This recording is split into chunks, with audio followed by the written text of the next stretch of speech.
Let's recite our congregational covenant. Love is the spirit of our people, and service is our call. To build the beloved community, to seek fuller truths in love, to dwell together in peace, to offer aid and affirmation, and to live for one another. This is our covenant. Today we celebrate the Jewish high holidays of Rosh Hashanah and Yom Kippur. On this journey through the Jewish days of awe, our soul will awaken to itself. We will experience the holy and imperfect nature of our humanity. We will embark on a journey from denial to awareness, self-deception to self-knowledge. We will move from self-judgment to self-forgiveness, from anger to healing, from hard-heartedness to broken-heartedness. This journey is about the inner spirit, the power of the interdependent whole. Sigmund Freud introduced the single great idea upon which all significant developments of the 20th century rest: that the invisible is more important than the visible. Today, we seek to make the invisible, our remembrances, our prayers, our desire and gratitude for forgiveness, closer to our being. These are the invisible threads that tie us to our own humanity and that connect us to one another. The journey through the days of awe heals. If you open yourself to them, these holy days will carry you home.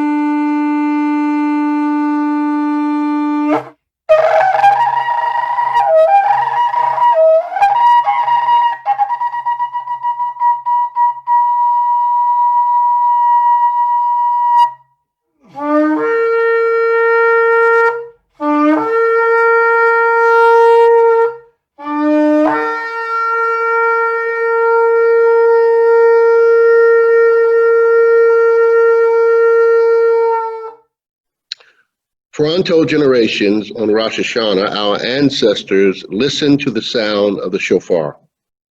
What does the shofar say to us today as we enter the new year, groping for a light to guide us and a faith to sustain us? May the sound of the shofar penetrate our souls. May the sound of the shofar shatter our complacency. May the sound of the shofar break any impulses toward anger, cruelty, or apathy. May the sound of the shofar summon us to service and stir us to respond, as did Abraham's, "Here I am." May the sound of the shofar recall the moment when we were moved to live our lives according to our 8 principles. May the sound of the shofar become our jubilant shout of joy. May the sound of the shofar remind us that it is time to proclaim liberty throughout the land and to all the inhabitants thereof. May the sound of the shofar enter our hearts, for blessed is the people that hearkens to its call. The shofar is the call and response. Grief answered by joy. Judgment answered with mercy and new life. It is the call that starts Rosh Hashanah.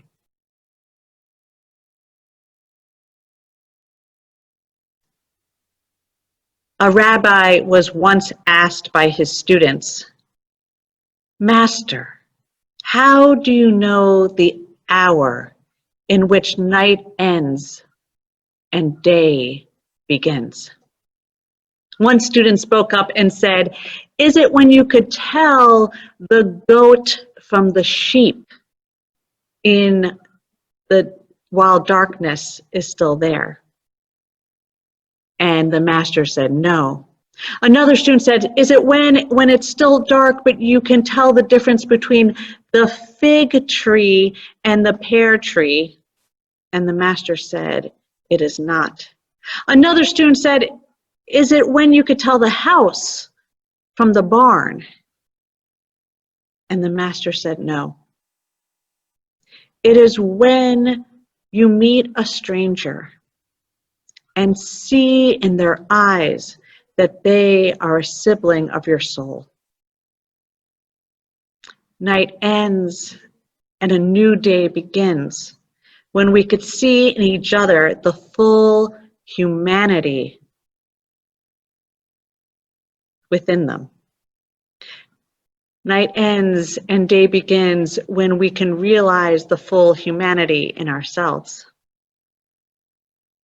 This question of when does night end and day begin can also be asked, in what moment does forgiveness happen? Forgiveness happens in that moment when we truly are aware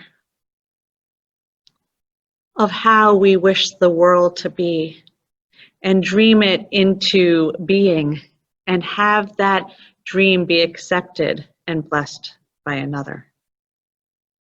When does darkness end and day begin? When is covenant formed? When we could truly live for one another, understanding each other's needs and dreams and hopes and fears and stories, and honor them with the lives of our being. In today's service, I hope you're attentive to that which is almost yet to come to fruition, and what each of us should be paying attention to so we could see its birth. May we be awake and aware this holy day.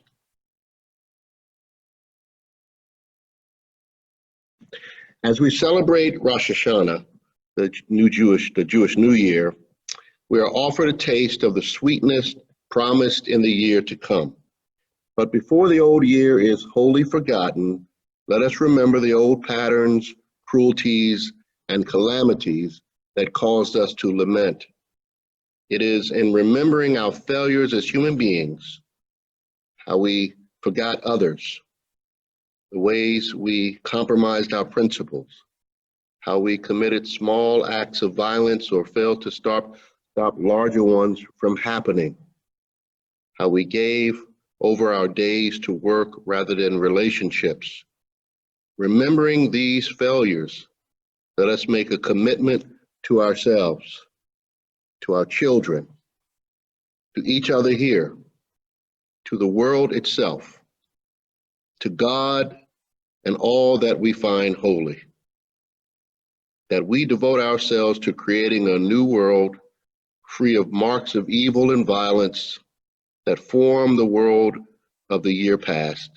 Tikkun olam in Hebrew, let us repair the world. Let us say that together. I will say Tikkun olam, and you will say, let's repair the world. Tikkun olam. Tikkun olam. Tikkun olam. May it be so. Remember, everything you do, every prayer you utter, every intention you form, every act of compassion you perform ripples out from the center of your being to the end of time. You set the patterns in the world, and let the shofar awaken our commitment to creating patterns of joy and justice, Let it call us. Let it call you. Let it call me to Tikkun Olam.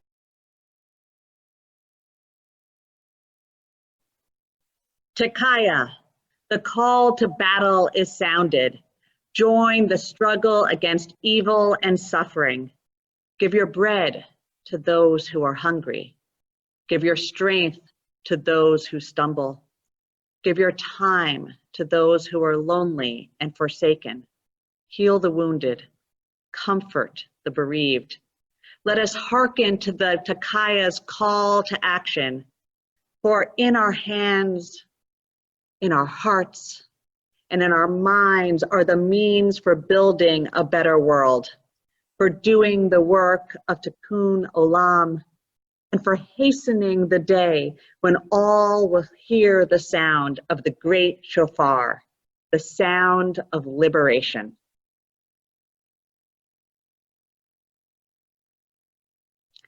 This day, we celebrate hope over despair.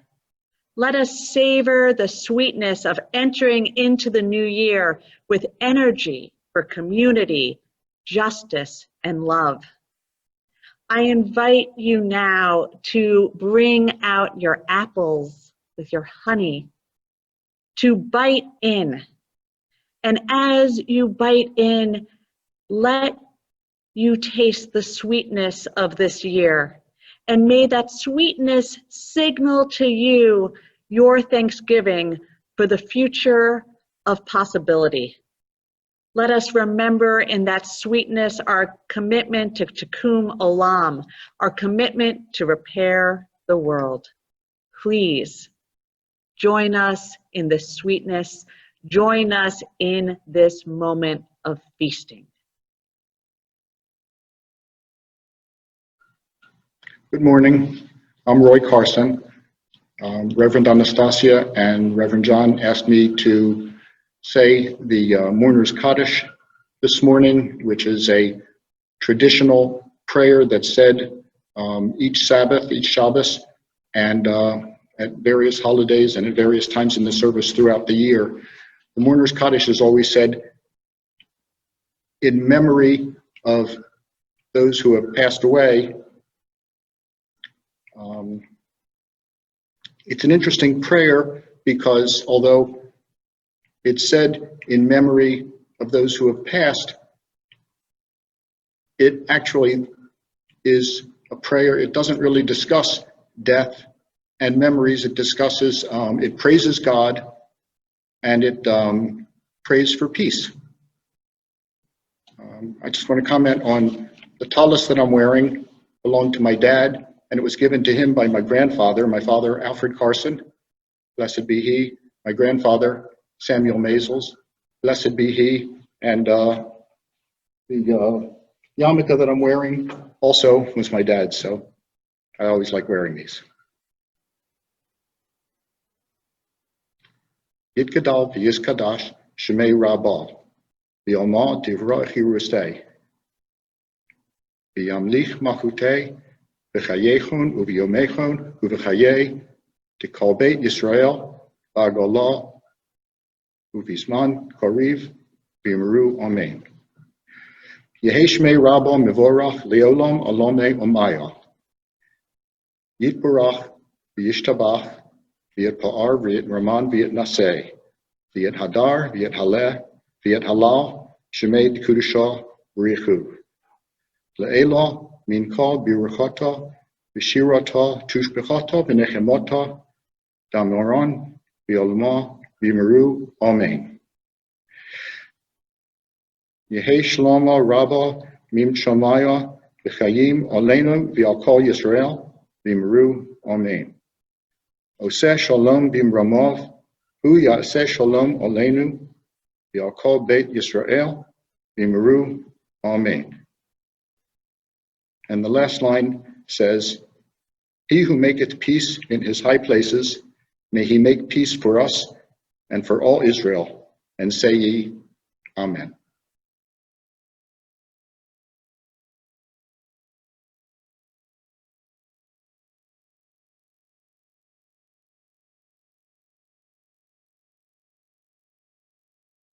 Yom Kippur, the Day of Atonement, follows quickly on the heels of Rosh Hashanah. For not long after we make earnest resolutions for the new year, do we begin to doubt. We notice that setting intentions are easy and following them through is hard. Our daily lives look much the same. Cruelties and injustices surround us. We passed through the new year only to find ourselves in exactly the same position as we were in the former year. We find ourselves in a place of estrangement and alienation. We are not as connected to ourselves, to each other, to the world, to our sense of the holy as we yearn to be. Yom Kippur is a reminder that there's another step in the journey, another spiritual task before we could get to a place of full reconciliation. The task is grounded in the recognition that the transformation in the world begins with an inner transformation, a transformation grounded in atonement and forgiveness. A viduti, a spoken confession, is important because it is the ultimate demonstration of self-awareness. When we confess, we break apart our habits to create space for more just, compassionate, and loving actions. We unleash a power actual and active in the world. I know it is hard for Unitarian Universalists to contemplate our own sinfulness. We don't talk about that enough, reflect on it enough, consider the impacts of our actions or inactions enough. As Unitarians, we too fully believe in salvation by character and forget that we have to pass an honest view of our behaviors through the fire of conscience if we are going to be truly ethical. Thankfully, there is our Universalist heritage that can reinforce the message of Yom Kippur, that we are both wonderfully and imperfectly made, that we are forgiven for every failure and for every intention in the last year that we left unfulfilled. So it is okay. We can do this, we could atone and be forgiven. Today we will forgive and we will be forgiven. After that, we could be prepared to save the world from an ethical stance. So it is time for this ritual of repentance and forgiveness. If you have not yet written that which you want to be forgiven for in the Mentimeter, you could add it now. A link is in your chat. Please share briefly what you most desire to be forgiven for. Your confessions are anonymous. Then Reverend John and I will read out each of the confessions and burn them. Hearing your confession out loud frees us from the fears that our faults hold over us. Upon the burning of our confessions, we are forgiven. If you open yourself, Yom Kippur will carry you home to a place where you are at one with yourself, the world, and the sacred. So please write your confessions as the music plays. Please enter into this ritual with us. We lift up our confessions. We lift up our confessions, that which wearies our heart, to the Spirit of love, to the source of creation, to the unending flow of life, To this source, all our transgressions are received and all are forgiven. As we go through the service, we are going to pause in certain moments to say, we forgive ourselves and each other. We begin again in love. We're going to sing that, and I invite you to sing with Reverend John and I as that happens. Now let us offer our confessions of our heart. For my lack of patience and a sharp tongue, Forgive me for hating my father, avoiding challenging conversations, I ask for forgiveness for the anger that flares poisons. for not understanding how to live my true life, and for capitulating to the things that happened to me and not fighting back hard enough to find my true self, and for not having time for my dad that time when he called. Broken promises to myself and others. Forgive me for being short and impatient with my husband and other family members, and for judging and imposing my morality on others. For being a grouch with my husband. Please join us in singing. We forgive ourselves and each other. We begin again in love. I'd like to be forgiven for my quickness to anger, which also shows up as rage.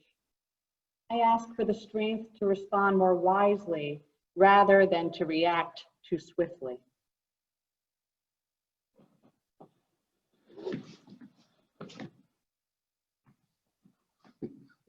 That one needed to be forgiven. For hurting another soul. Too quick to judge others. For weighing my words too much when I should have spoken up. Mistake in the wiring of our old house, not dangerous. I ask forgiveness. Hold on. I'm going to give you your writing.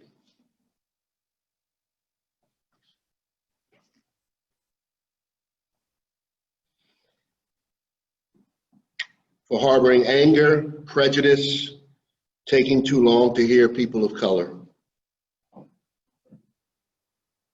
For my impatience that may be perceived as a lack of love or caring. Let us sing together. We forgive ourselves and each other.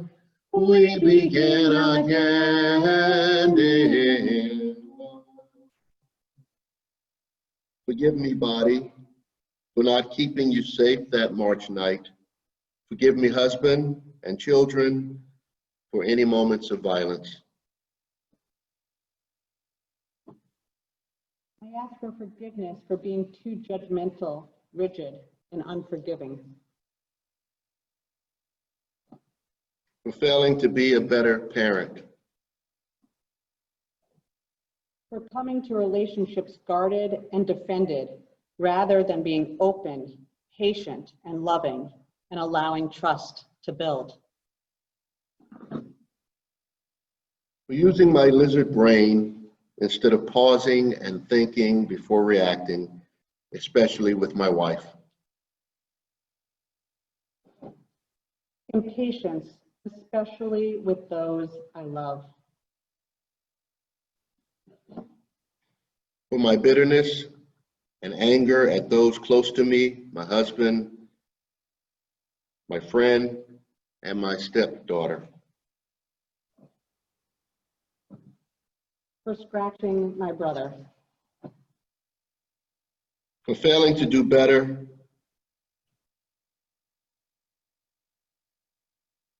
for failing to do better, more, all that I could, and more in the caregiving of my parents before their recent deaths, missing critical details, running out on myself. We forgive Ourselves and each other, we begin again in love. for thinking truly evil thoughts towards coronavirus deniers. For being selfish, not staying in touch with colleagues after moving on. I have not always been patient enough with my spouse, harboring anger. For drunkenly cheating on my ex-spouse when there was a chance that I was pregnant. Forgive me for not watching my little nephew, Johnny, more carefully, so he would not have drowned 30 years ago. His loss haunts me.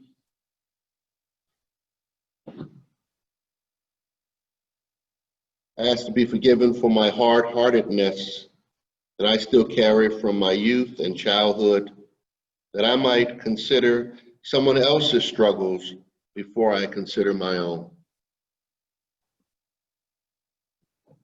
And now I actually have to turn and ask for your forgiveness. We carefully and prayerfully wrote down every one of your confessions, and about 10 of them burned up right here when I dropped the flame. So I really apologize. I know the power of having your confessions spoken out loud. I want you to know that John and I have heard them and that they have been released through the flame. Thank you so much. We forgive ourselves and each other. We begin again in love. May we begin again as a covenantal community, having forgiven and been forgiven. This is a holy day.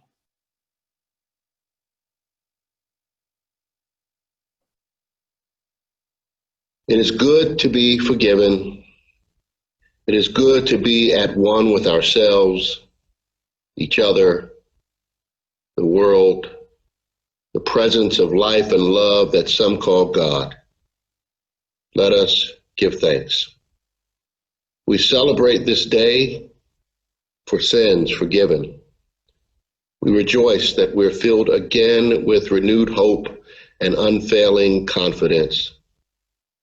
Bring near the day, O God, when there will be a reason for the good people to be glad, the day when suffering will be turned to song and tyranny shall vanish like smoke. As we look beyond the days of awe, it becomes clear that this process of lamenting and celebrating, forgiving and receiving forgiveness stretches out to the infinite horizon. We realize that the yearning, forgiveness, and renewed hope of the high holidays are always with us.